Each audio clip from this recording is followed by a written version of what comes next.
अस्सलामुअलैकुम नाज़रीन, मैं हूं अब्दुल अज़ीम। 7H न्यूज़ में आपका इस्तकबाल है। माह रमज़ान के पहले रोज़े पर बारिश होने से हल्के असम्बली खुतबुल्लापुर के इलाके रोड़ा मिस्त्री मस्जिद हाजी अली के पास मोहम्मद आलम ने 7H न्यूज़ के ब्यूरो चीफ रहीम खादरी से बात करते हुए खुशियों का इजहार किया। आइए देखते हैं इस पर तफसीली रिपोर्ट।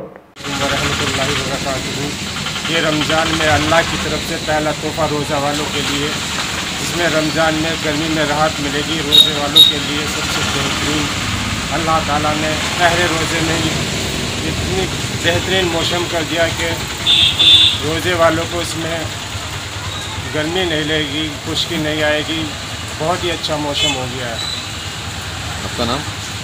मोहम्मद जान आलम। कहाँ से बात कर रहे हैं? कौन से एरिया से बात कर रहे हैं? रोड़ा मिस्त्री नगर।